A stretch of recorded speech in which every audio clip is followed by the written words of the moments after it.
so we don't forget. So any of the co-hosts, you'll have to hit okay or accept or whatever. And so then let's highlight our president here. And take it away, Jan. It was some funny background. I think I heard a dog. I just wanted to talk Anybody about, who's not talking can mute. How about? so I just want to talk a little bit about the spring retreat. It's coming up March 29th through April 2nd. It's in Camp Wapagossett near Amory, Wisconsin. From my house, and I live in Southeast Minneapolis, it takes about an hour and a half to get there, but of course you have to stop at Taylor's Falls Beach Store on the way. And if you stop at Taylor's Falls on the way and tell them that you're going to the retreat, they'll give you an extra discount. So that's a good, fun thing to do. We're working on classes for the retreat, and that information will come out soon, as well the registration form. The registration form will be sent to all, emailed out to all members, but we'll also have a link to it set up on the website. We're trying to finalize the teachers before that happens. And I believe Doris is going to set up her shop as well, and other shops. So, you know, if you haven't been to it, the spring retreat is really fun, and I hope you can attend. We are limited to 24 attendees. So when you see the form come out, be sure to sign up. And we do also accept non-members. So that's it. Thanks. I want to interrupt for a second. Renee wants to say hi. She knows some of you. Hi, folks. Hey, Renee. How are you? Good. We're in her RV. You remember Addie?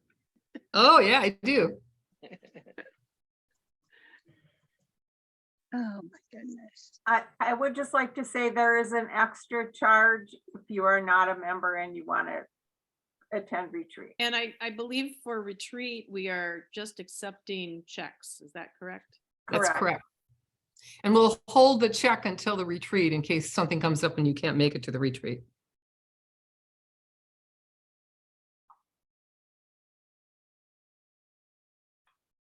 Do we have a period of time that we allow just members to sign up for the retreat first and then open it up to the public, or is it just open up to the public, Jan? It's open. It's Okay. open. Right, thank you.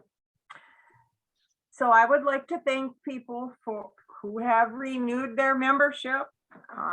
We do have fun things planned for next year. And I did send out reminders to people that have not paid yet. And it's easiest if you pay on PayPal.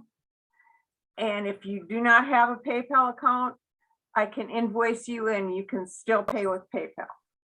Oh, you mean with a credit card? Yeah.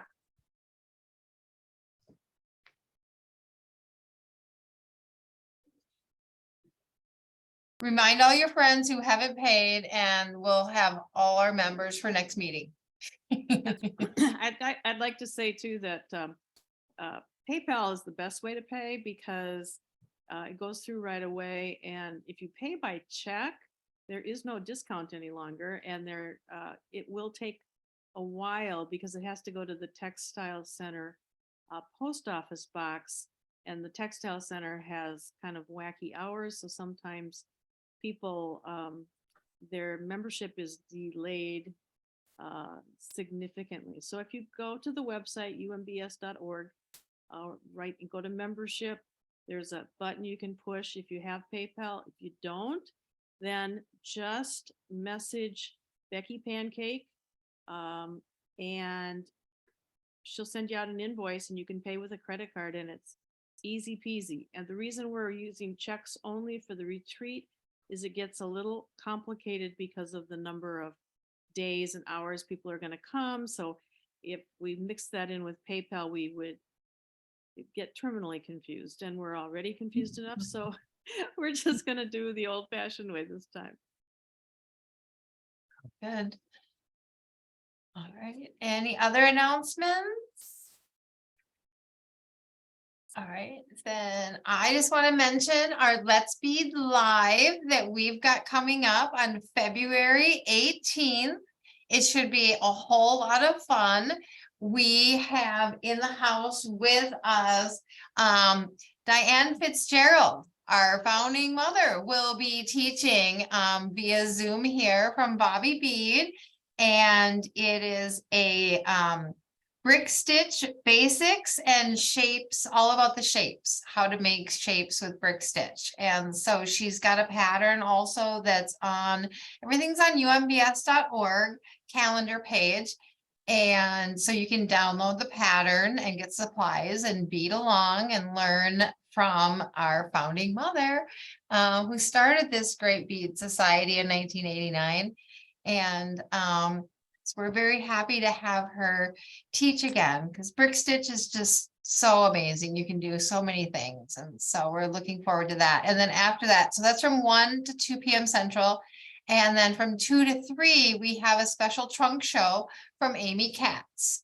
And so she's got all kinds of stuff and kits and everything. So that is a wonderful virtual trunk show, similar to the other platforms, the way we've done it before. So it's really easy to join and pick what you want and then message Amy and get your beautiful stuff in the mail.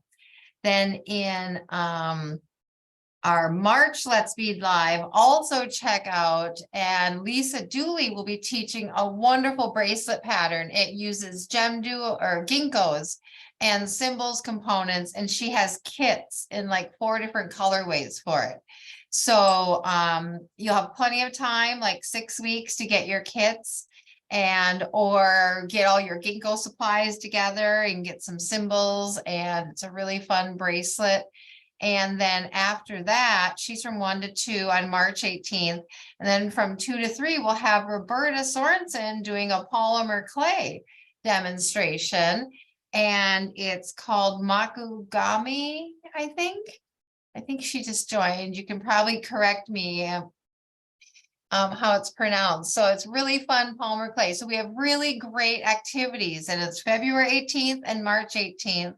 So put it on your calendar. And we look forward to seeing you all for a Let's Bead Live. Because there's so much. Can I add to the Let's Bead Live a little bit? And I was looking for you to. I would like to, I'd like to add to the Let's Bead Live. Amy has decided that that she will, for her trunk show, be giving 15% off for anybody who buys during her trunk show. And also she'll be doing free shipping within the US. And that's for members or people? That's for anybody who buys from her trunk show on March 18th. And you don't even have to be a member, you just have to come. Wonderful. Yeah. So, and then Rochelle, is yes. Roberta's class or demonstration going to be done at Bobby Beads? It is going to be done at Bobby Beads. So she will be here filming from Bobby Bead. So I don't know if she has room for a student across from her. I don't know the details. That's we'll have to fill in those details upcoming. Because I don't know much about polymer clay. That's what so does it take a lot of space? I don't know. Are you here, Roberta? Rochelle, it depends on how many people you think could fit in. Probably about 1 or 2 more people could fit around the table, I think. Okay. If you're willing to host that many people.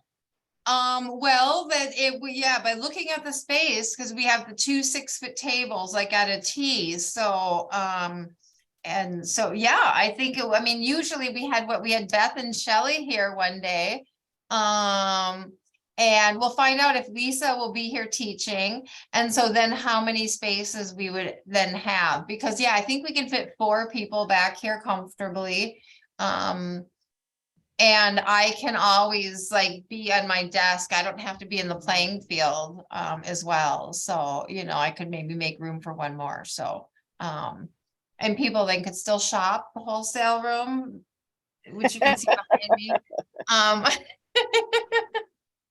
Shameless Bobby Bead promotion because that's where we're filming from. So Well, that makes it even more attractive. Yeah. I know. So yeah, so that sounds like we'll have some more answers for you all very soon on that because we want to have, it was fun when Beth and Shelley were here. It was so much fun. And so super. Well, let's get on with our main event. Hannah, would you like to, I'm looking for Mary. There's Mary. We spotlight for everyone. And then Hannah, do you want to I'd love to. introduce our wonderful guest here tonight?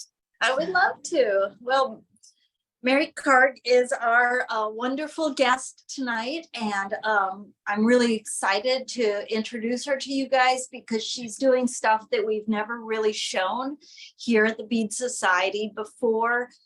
Mary kind of is an expert at all kinds of things. She's a wonderful lamp worker. She does just wonderful, one-of-a-kind jewelry. What I'm hoping tonight we hear the most about is her colored pencil on copper jewelry, which she then does cold work with and rivets into beautiful pieces of art jewelry. And she's the author of a great book that I've got called Layered Colored Pencil Jewelry, which I think she still has for sale. And I will put up a link during the during her lecture to her website so you can buy it. But it's just a fabulous book. I can't even tell you how much of a treat it is to look at these beautiful projects. Anyway, she does all this beaded art to wear, and she is here to talk about her journey and her work and maybe show us a little bit about this colored pencil stuff. Did I miss anything? Did I miss it?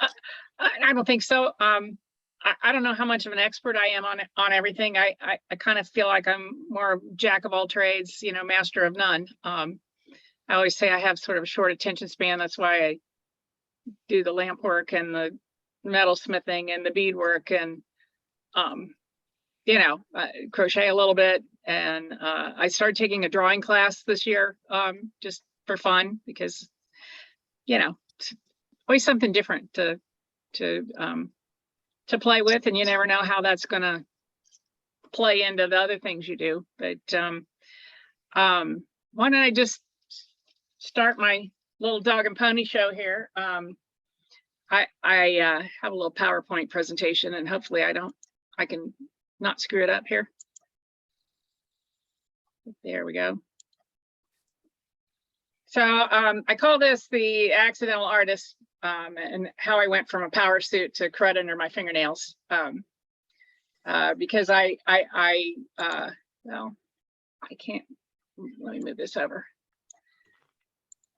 Because very early on, it was in my own mind, my brother was the artist in the family. We took art classes together. He's 2 years younger. And this was my rendition of an apple in art class after school. And this was his. And, you know, so my immediate reaction was, I am not an artist. But I was good at math. And this is a picture of my brother and the crazy stuff that he does. He's also good at math. And this is, you know, hair talking to Einstein kind of stuff. And it's this huge sculptural thing. And where he gets his ideas for this crazy stuff is just, it's just amazing to me. But one of my early influences was, I was a campfire girl. I don't know if anybody else was a campfire girl, but this is my troop. This is me right here. This is my best friend, Pam. She's still my best friend. She lives in Columbus. But the great thing about Campfire Girls that I always felt like they had over the Girl Scouts was they had beads, lots of beads, because you didn't get badges, you got beads for the things you did. And they had fire.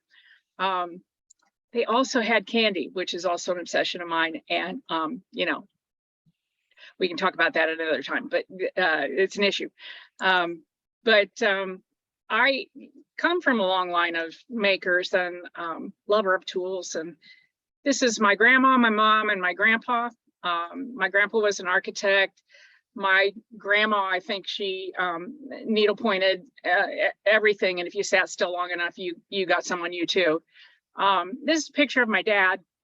I just lost him, so I might get a little teary, but Dad was an engineer and wasn't much of an artist, but he loved tools. If you had one, 4 was better. And you know, he always said he wasn't much of an artist, but you know, being an engineer and learning how to fix things and how they all work together, I see that very applicable to what I do, particularly the metal end of things, and even with the beading, just trying to figure out how to make something work. So, but because I was not an artist and I was good at math, I went to the University of Cincinnati. You know, it's the late 70s, early 80s.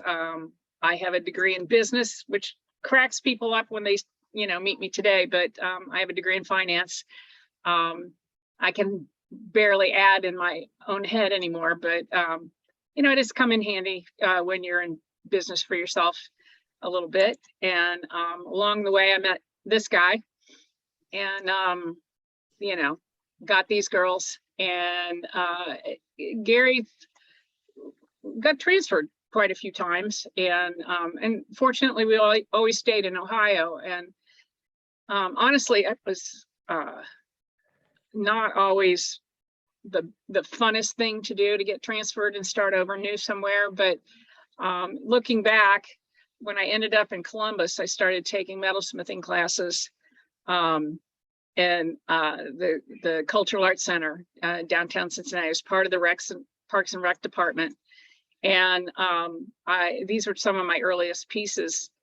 But a friend took me to a local bead store, and I saw all these wonderful lamp work beads. And so this was probably late 80s, early 90s. And I thought, well, how hard can this be, right?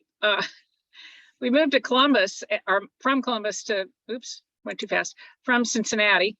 And I'm getting ahead of myself here. Oh, sorry. See if I make it go back. I cannot.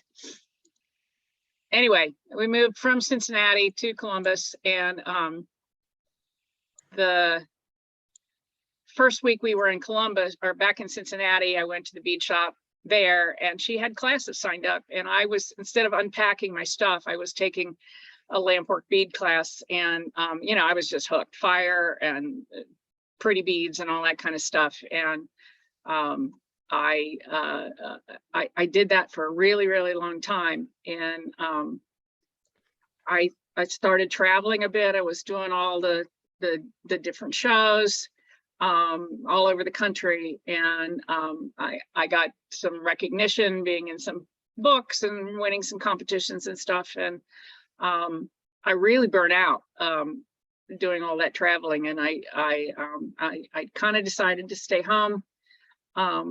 Started working on some of these bead crochet ropes with my glass, worked into them, and met some fellow beaders, as you do. And they introduced me to all kinds of wonderful beadwork. And I you know, I was just hooked on that too. So I was always looking for something to incorporate my glass in with the beadwork. And I started getting into bead embroidery, you know, making the necklaces with the crazy eyeballs. I call this the botany gone bad. The beaded ropes got more complicated and over the top. but all along the way, I still love my metal. So, you know, living here in Cincinnati, I'm right across the river from Thompson Enamel, and I would go and take enameling classes, and I love the look of it. These are some really awesome artists that I follow and love their work. I suck at enameling. So I was kind of looking for a way to incorporate color into my metalwork without it always being a stone. Although I do love rocks. I have more rocks than you know, I will ever set in my lifetime, but that doesn't stop me from buying more. But I started playing with some etching and some patinas to put those with the glass and the metal. This is a bracelet that actually unscrews the top, and you can layer different components on it to get a totally different look. And then I started playing with the color pencil, and that, you know, really took me down a rabbit hole. It's so much fun. You know, there wasn't a lot of information at the time about how to apply it, and so it was a lot of experimentation. And I started doing these layered things. This was the first class of color pencil that I taught at Bead and Button, and it sort of took off from there. But it got more complicated, more layers. I also, at the same time, I still had my feet in the lampworking world, and I started going to this retreat down in Asheville. If you've ever run across Marjorie Langston and Terry Hale, they put this retreat, well, they were putting this retreat on twice a year. People came from all over the place. They brought in instructors, not unlike what you were talking about earlier. And, you know, they would ask me to demo during the retreat.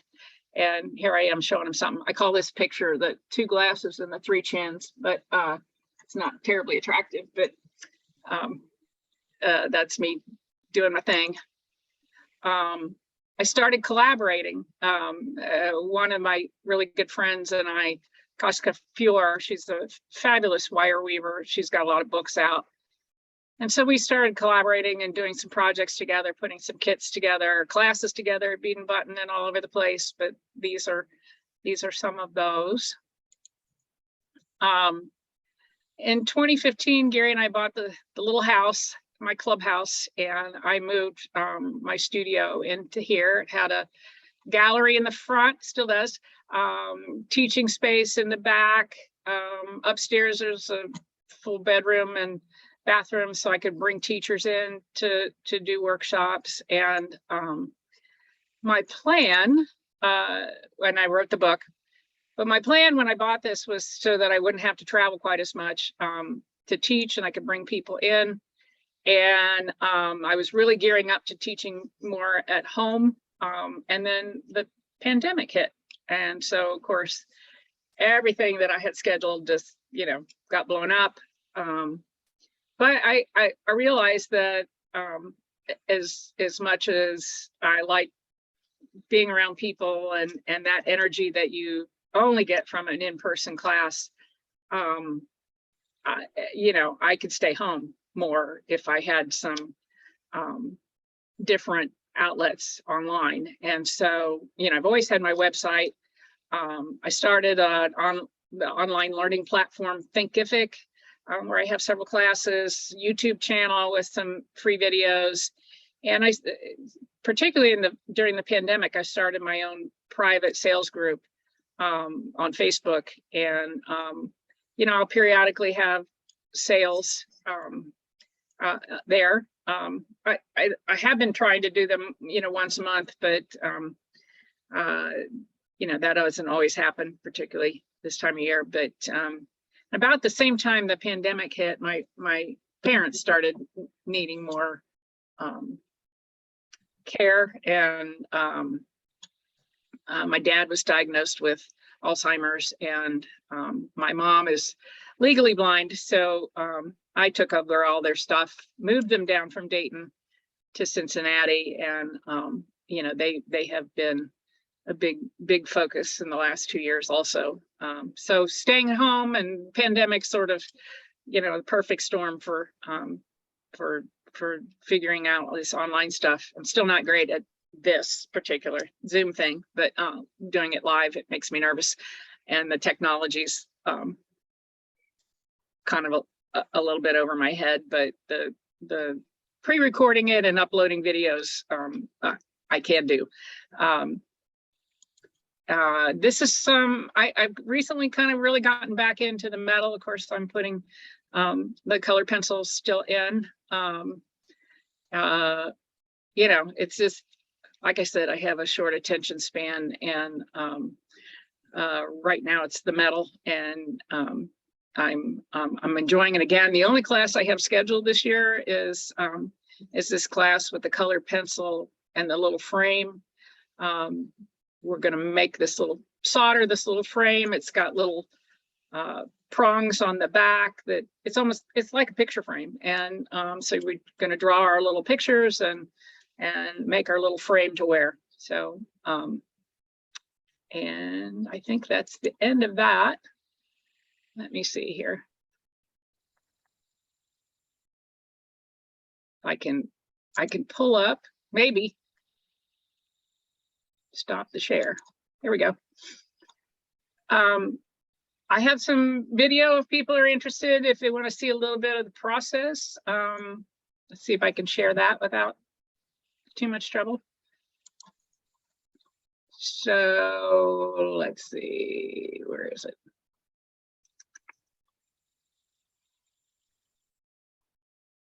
Well, I'm not seeing it.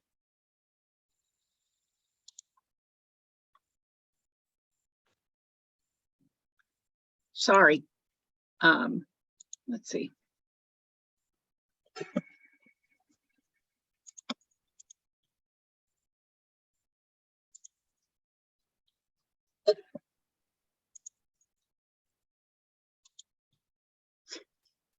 And show. Let's try putting this back up here again.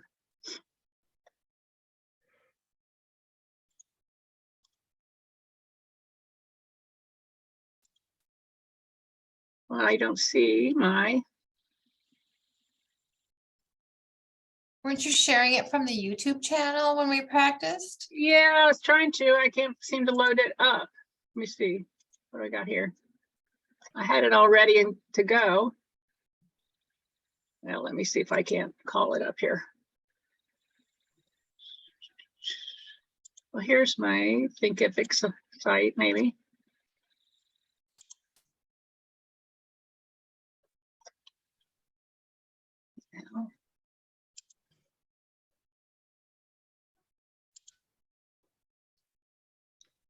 Because you do have to screen share again and then click it. But Yeah, I may have kicked myself off. All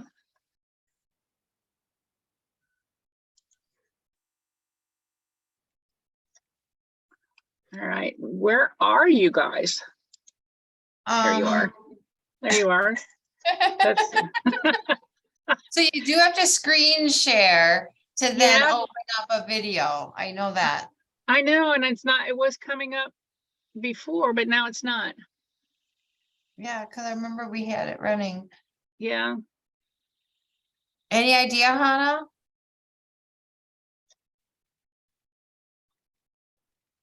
Hang on, I'm looking up her, Mary, can you tell me your YouTube channel?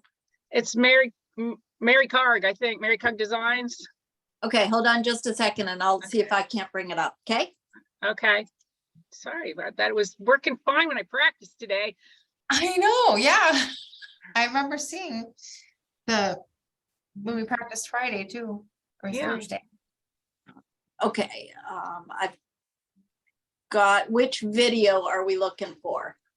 Well, the very first one shows how to rough up the metal. And then I think the fourth one shows how to put the color pencil on. Okay, okay.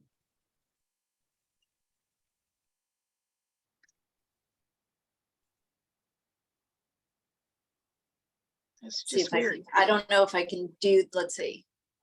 No, that's not it.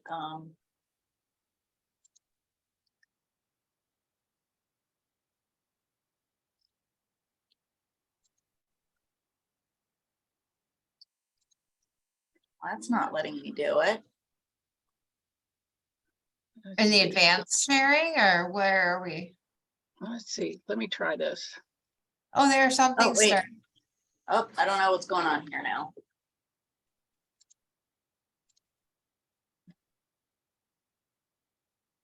Well, you're sharing a black screen.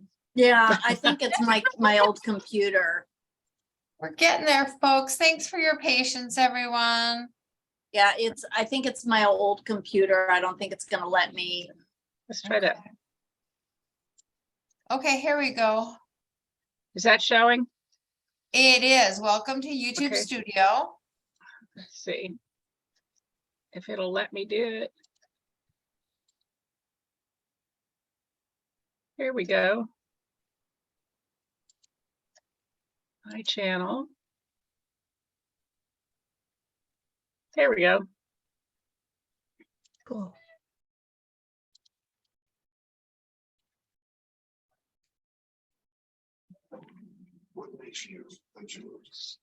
Sorry for the ads.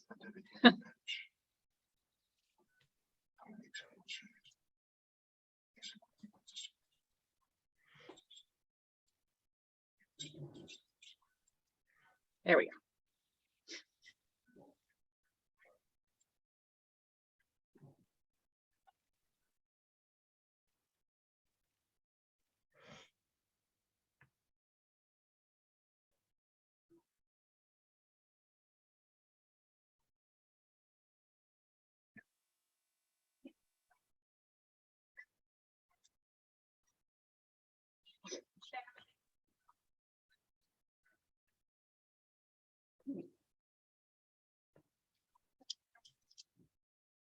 So yeah, we can't hear the video or the sound on the video, but maybe you could just talk and tell us what you're doing Oh, over the, okay. Gosh, that's weird. or maybe it's the They- volume on it, but otherwise, yeah. Yeah, because it's really loud for me. Is that a grow bit drill? Yes, so this is a tungsten bit, a Dremel bit, and I use that to really rough up the copper after I've cut out the shape. And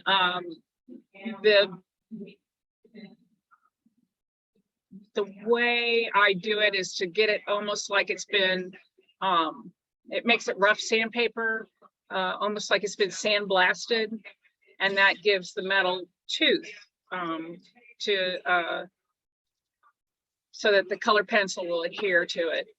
Oh, okay. Let me see, why isn't it talking? So, yeah, you just do the whole piece so that there's no slick copper left over. And once that's all done, when I used to teach, people would bring their thing for me to take a look at, and I would circle little spots that if they didn't get roughed up, it would not take any color. I did all kinds of experimentation because you have to rough it up and then you have to paint it with the patina, and you would think you could just paint the patina and then color. You can't, and you would think you could rough it up and the color pencil would stick, but it doesn't. There's something in that chemical reaction between the roughness and the patina that allows the color pencil to adhere. Let's see, I'm going to move it over here. If I go back, I can show you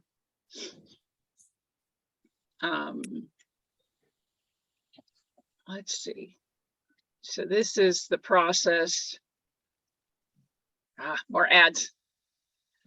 Let's skip here. So this is the green patina that you can use, and I just kind of paint that all on.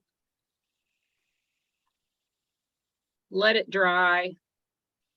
Make sure it's all covered, and it'll go from this bright, shiny penny appearance to sort of a penny that's been around since the 60s. It's that dark brownish, and if you let it go long enough, it'll turn kind of green. But usually I don't let it go that long. Just as long as it's dry, then you can start coloring.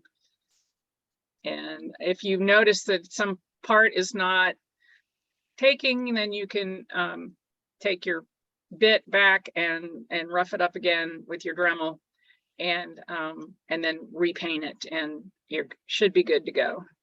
Let's see. And then the fun part, if I can find it, is coloring. So I've done a little drawing on my paper to kind of get some idea, you know, how I'm going to color it, and I'll just start coloring.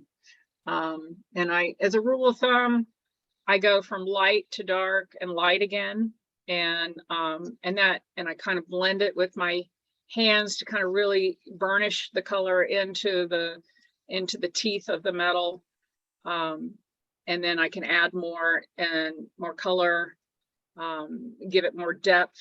And I usually tell folks to pick a range of color and then one weird color, because that weird color kind of blends in there, but also makes it pop. I think I mentioned I didn't go to art school. And so I went to business school. And so I don't have maybe necessarily the right terminology for what all that is, but it does add more depth to your drawing if you have it sort of variegated. It doesn't look so flat. Let's see if I can. So once you get a layer on it, at some point you'll realize that your color pencil won't stick anymore. And that's when I take it outside and I spray it with acrylic spray, and I use the matte. The matte spray gives it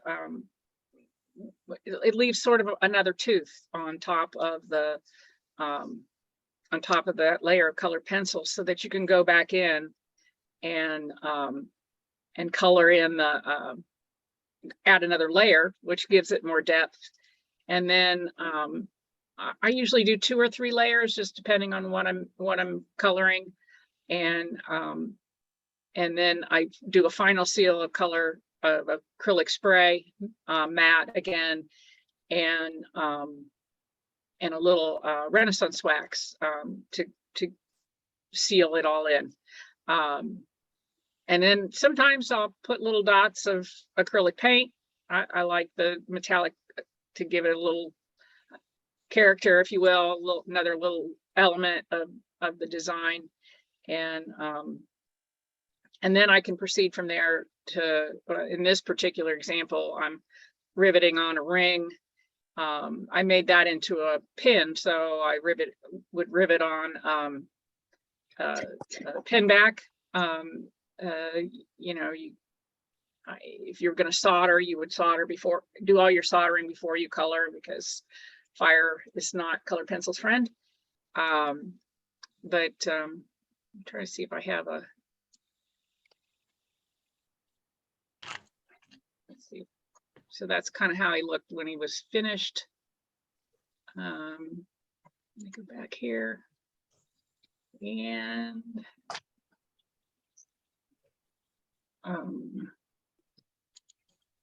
this is the final video.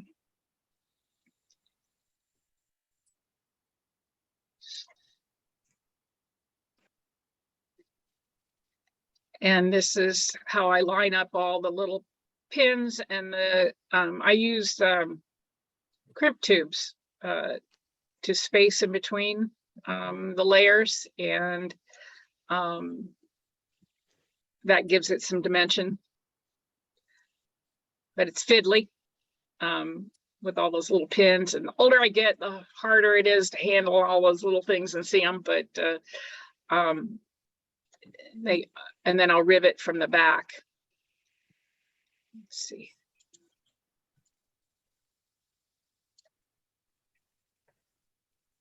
There he is.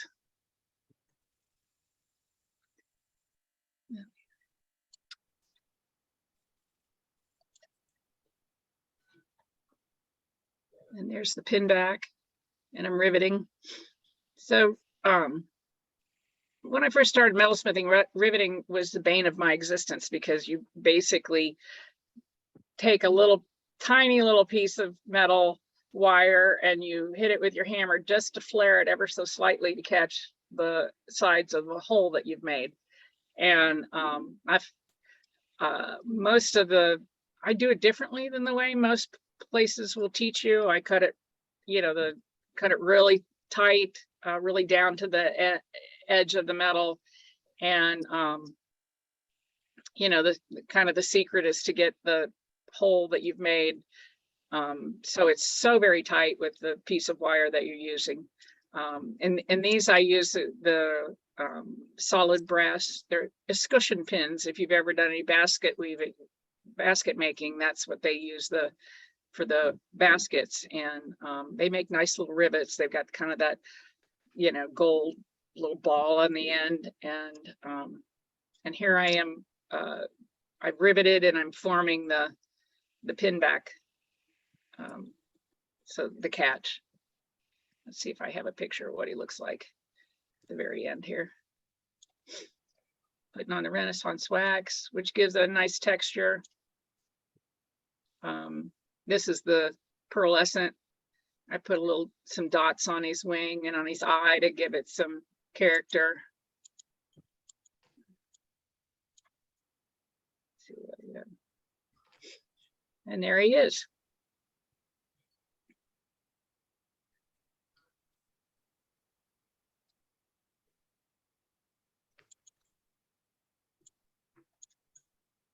Stop it. So, any questions? I know he's. We had a couple of questions. We had a couple of questions. So let me get up there. Renee has asked, does it make a difference what kind or brand of pencil you use? It does. I use Prismacolor. They were formulated. Thank you. They're formulated to be really, really waxy and really blendable. Some of the other, pencil makers, the German ones, they tend to be really hard and they don't blend as well. Somebody brought to class one time a cheapo set from Amazon that worked great, and I've never been able to find them. But you just kind of have to experiment with what you got on hand, and see how well they blend. And but yeah, Prismacolors, they're kind of the go-to for me anyway.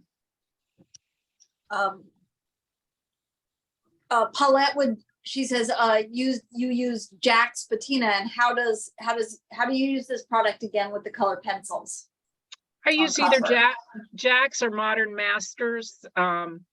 Jack's is a little stronger. I find I have to dilute it a little bit, and it's a lot more expensive. So I've been going towards the Modern Master. Maybe Modern Masters is cheaper because it's more watered down, but it just saves me a step. But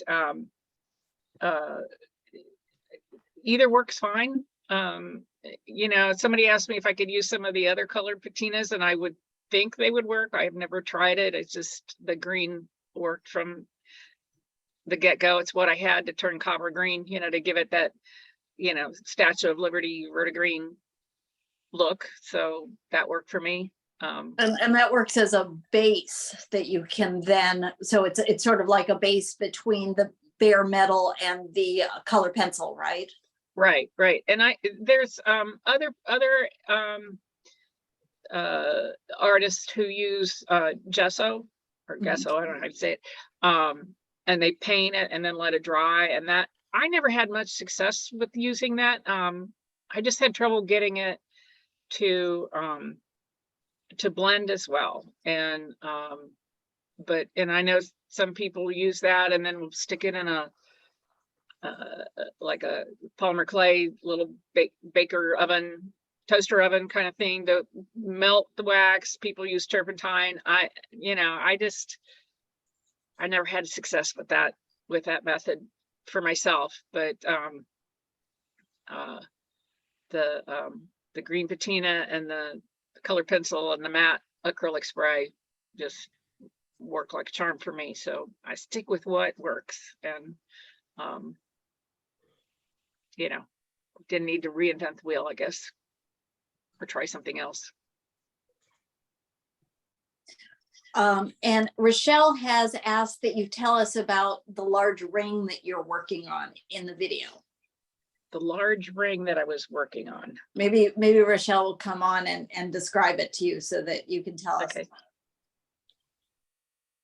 I don't know. I like making big ass rings. So it's, Yeah, it was did a too. really cool ring. And so, yeah, it was really geometric, and then it had stuff coming out of it. I can't remember. Or you also, I think, had a picture of it too at one time, but you were wearing it in one of your videos. Is it one with the blue stone, wasn't it? Yeah, was it was it the big piece of turquoise that I had on? Yeah, Maybe? uh-huh. Yeah. It's a big piece of turquoise that I got into. That's another process called stone on stone. You drill rocks, and then you set one little stone on a piece of tubing, and you run it through the bottom stone and flare the back, and then you set the whole thing. And it's a lot of fun too. So Wow. That's how you do it, huh? yeah. On my Thinkific site, there is a class on how to do stone on stone. Oh, really? Yeah. That I teach. And you can watch the videos at your leisure. And but it's a lot of fun. I do the stone on stone. I've done them set in metal, and I bead embroider around them, you know, because it's just, you know, gives you a lot of options with a lot of color and a lot of different stones and a lot of volume and layers. So I'm kind of into layers. I was gonna say, that's what it really intrigues me about your stuff so much. It's so three-dimensional, so layered upon layered, and very organic. And I don't like flat, you know, and I don't like tiny little dainty things either. Well, you know, I'm not a dainty girl. It's all that campfire girl candy, you know, not my friend. But what was I gonna say? Yeah, the stone on stone's a lot of fun, and the colored pencil I've used for bead embroidery too, just the components of beading around. And I have a kit that I have out that's I call it art to wear, because it's kind of a little frame, you know, with the beading around it. And I make the pictures on do the little drawings on for the kits. And so that's a fun thing to do too, besides just the metal work. Well, in regards to the kits, Paulette says that she's looking at your site and that she thinks you've got some great kits on there. Well, Roberta thanks. says that that your work is beautiful, and Joanne Goldberg has taken a class from you before, and she was Yeah. here, and she says it's so much fun to take a class from Mary. Hi, Joanne. Yeah, the Hi, Mary. Bead Society up there in Michigan has had me several times. Me and Koska would go up and teach together, and we always had a lot of fun. And they treat us very well when we go up, and there's not a stinker in the group, so it's always fun to, you know, teach for them. Bead lady, who I think is a Becky, am I right, Becky? She says, wow, your pieces are amazing, thanks. Thank you.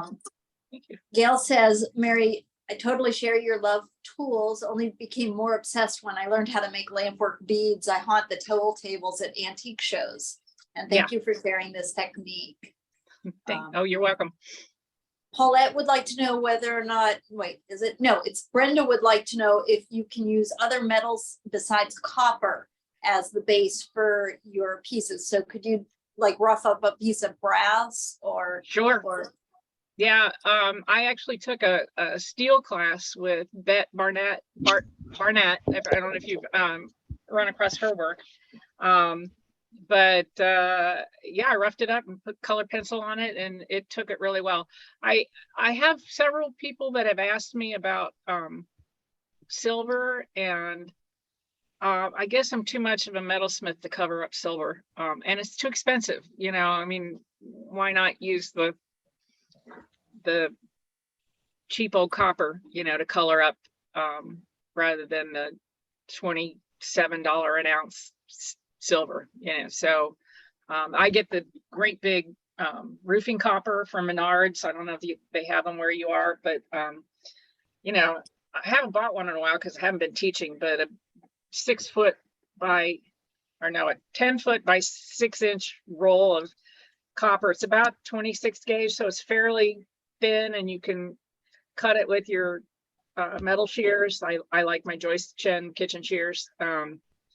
And I think that was like $35 for the whole big roll. And you know, if you've ever bought sterling silver, you get, you know, a piece like this, and it's probably $100. So yeah, I don't color that up. I know some people were interested in they did silver clay, precious metal clay, and wondered if they could color it and do things like enamel. And I'm like, I've never, yeah, I get chicken when it comes to wasting, experimenting on silver when I with that. So I haven't tried that. And it's a different, you know, silver's got a little copper in it, but it's I'm not sure you know, the patinas are so different for the different metals. So I'm not sure how that, you'd have to, you know, experiment with that.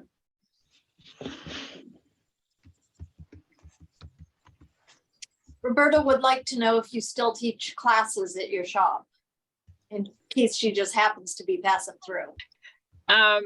I haven't scheduled much of anything this year. I think I mentioned my parents, and that's been pretty much my full-time job the last year.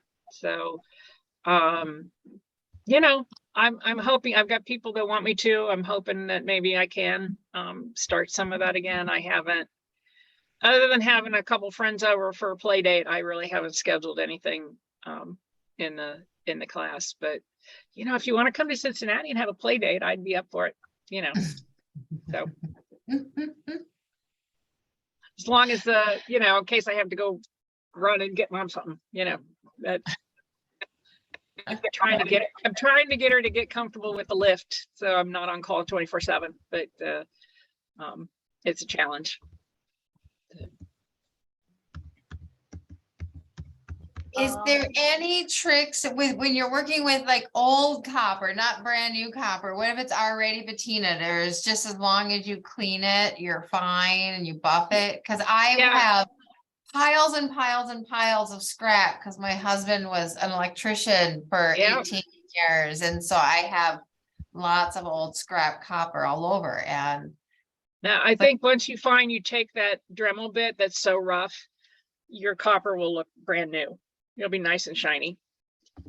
I've had several students over the years that, you know, once they see because it makes it really sparkly when you use that Dremel bit, and it's really pretty. And they're kind of like, do I have to color it? I'm like, well, that's why you're here. You know, you don't have to, but if you want to do the color pencil, you kind of have to. But yeah, it'll take the whatever patina aging. Right. The 15 years of sitting in the backyard off of it. No, yeah, that bit will take, and it takes skin off, you know, so just be careful, you know, when you do it. But it'll make it really pretty. Roughed up, but it'll be really pretty. Yeah. So what Paulette, maybe you can come on and you said something about a special sign-in for classes. So can you come on and ask that question? I'm not quite sure what it means. Yeah, I was just looking real quick why the think it if how we say it. Yes.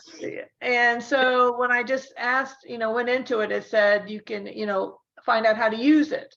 But I wasn't quite sure if there's a way that we get to your area? Do you have to sign in, become like a member and then have a list, or how does that work? I think they want you to create an account, which is, you know, Okay. annoying.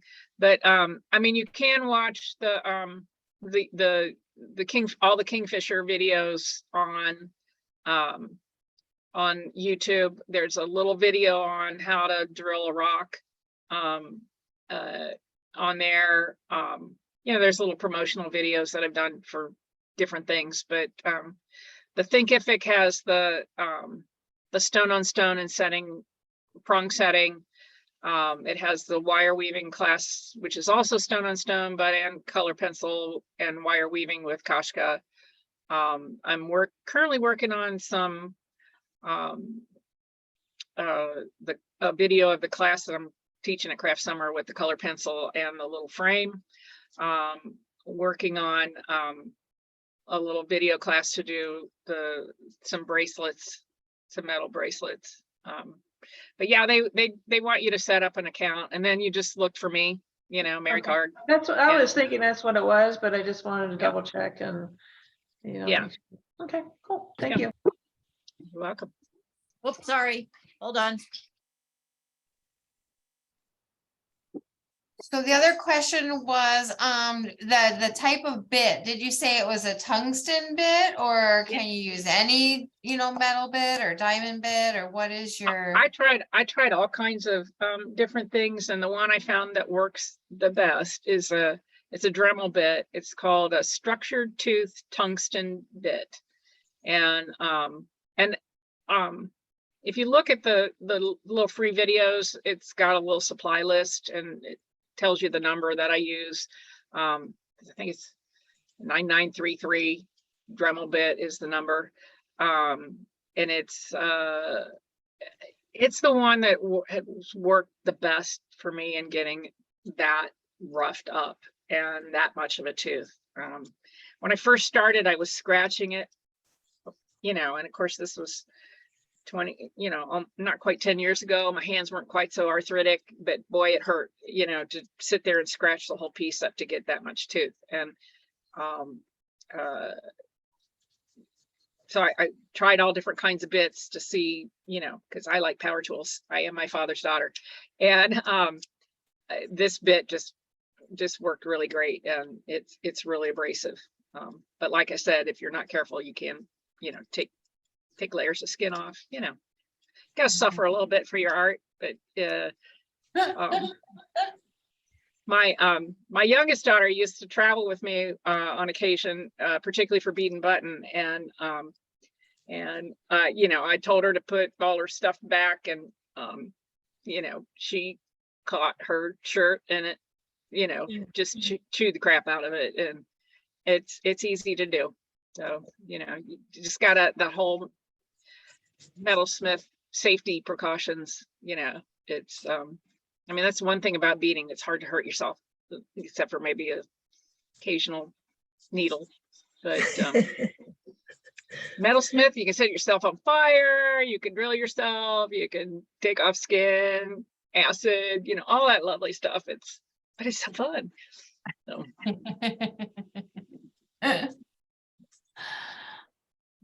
Well, needles, you can hurt, beadwork, you can hurt yourself. I have a needle in my knee.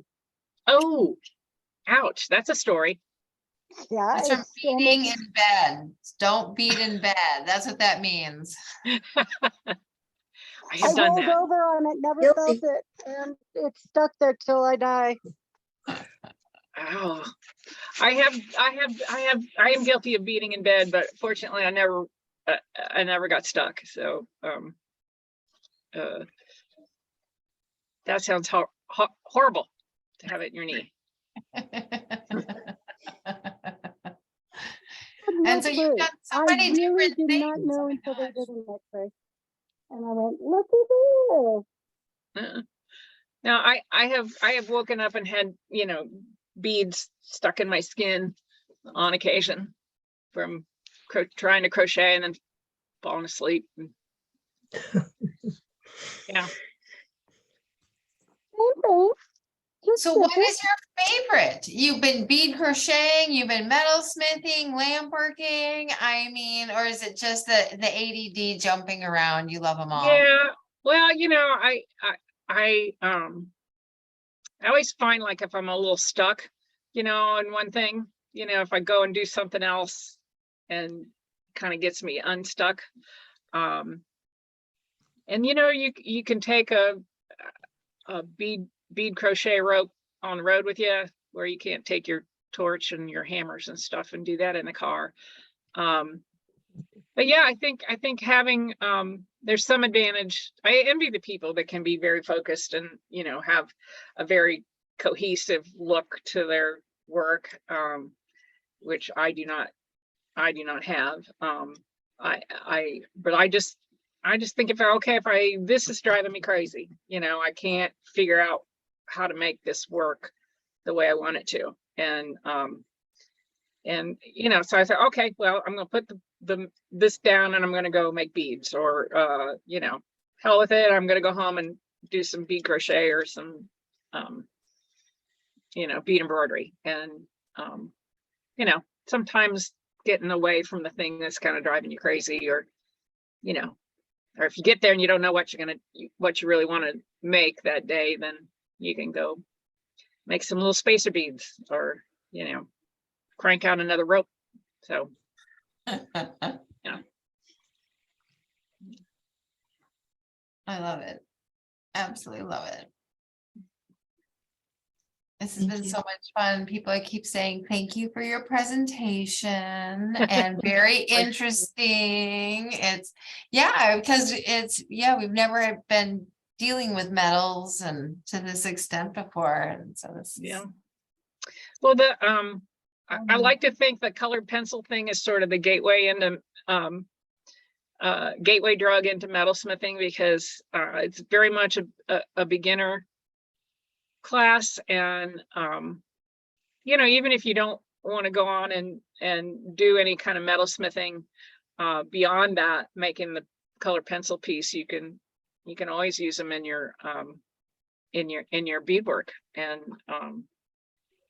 you know, well, the riveting looked really cool too. I love how three-dimensional it is. And and so, but instead of using regular rivets, you're actually creating your own with or it looked like you were gluing the crimp down and then you put a washer, or yeah. So the little pins that I use, they come from a basket making website, and then I use a tiny bit of super glue to hold it's just a crimp bead, you know, crimp tube that you use if you're stringing, and that gives it the dimension, but it holds the crimp tube down up against the metal so that when you go to flip it over to assemble all of it, they don't fall off, which is maddening if you're chasing little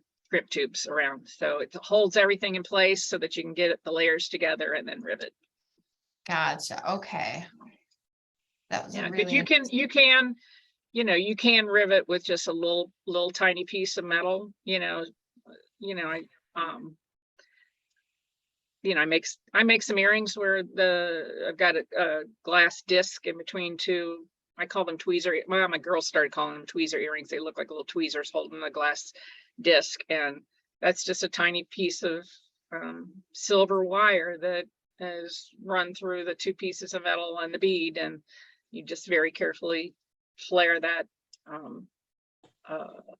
piece of wire on both sides, and that holds the bead in place. But I mean, that's more traditional riveting that metalsmiths use. But these little pins, basket making pins, they're called escutcheon pins, and they have a little ball on the other end, and they're a little heavier. They're 20 gauge. They're a little heavier than what you would normally get for a head pin, but it still has that nice little round gold looking ball on the end, which, you know, it's a nice little design element to it is.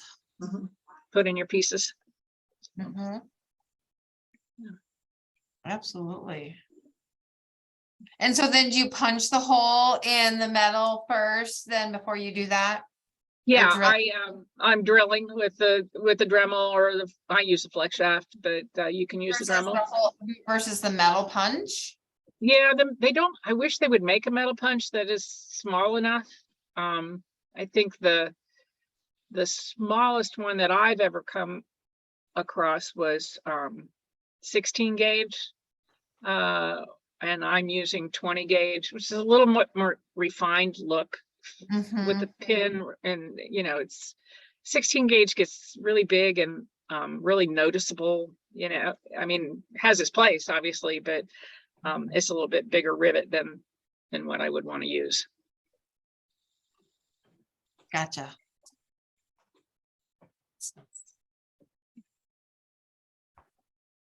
Any other questions out there?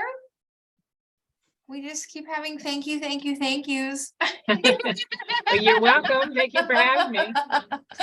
We're just so darn excited that, and so you can see everybody is. We're now on gallery, so then you can see everybody hanging out, and we've just really enjoyed this so much. Oh my gosh. Now Well, thanks everybody for- wants to go home and play, right? Yeah. Different, you don't see.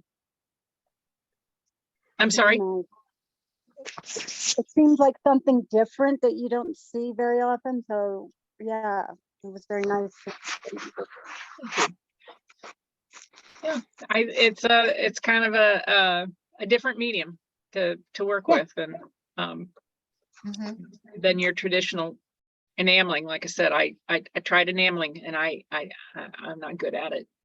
I tried it both in the kiln and with a torch, and you'd think I'd be able to do the torching, but it just all looked like mud. So I'm not sure what I did, but I keep trying. So. But you don't need heat to seal the pencil. You just seal it with the spray as well. Right. Yeah. The acrylic spray and the little Renaissance wax. So it's surprisingly durable. I accidentally put stuff in the washing machine, and fortunately I found it before it went in the dryer. I'm not sure how that would have gone over with the heat and stuff, but had seemed to take it really well. So, people think it's going to scuff right off, and it doesn't. I have necklaces that I made very early on that still look really good, and try not to put perfume, or I don't wear perfume, but hairspray or product or anything,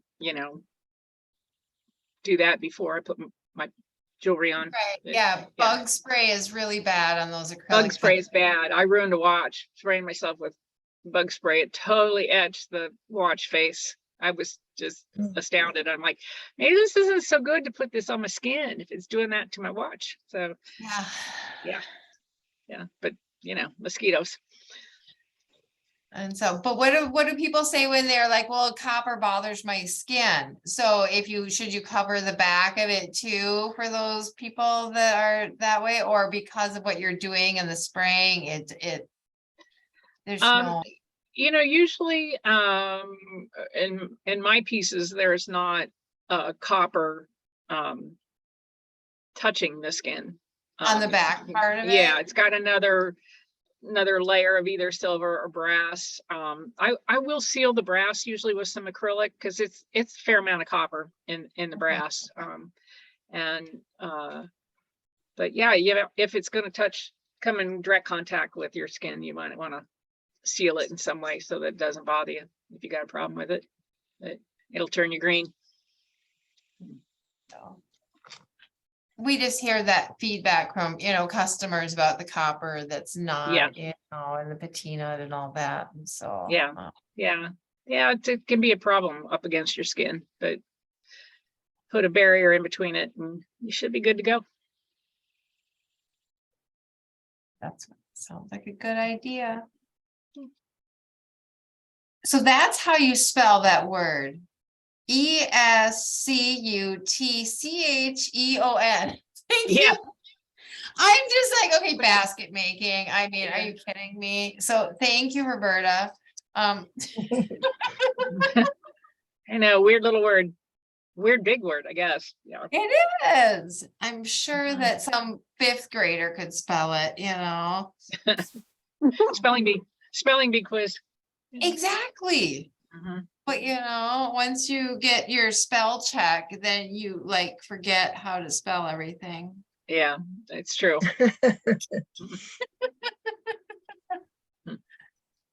But yeah, I think that that's just a great idea. And so I've got all my notes here, so I really appreciate it. I don't know if you all been taking notes too, but you can always watch the video again. We're going to be uploading this video onto the member YouTube channel.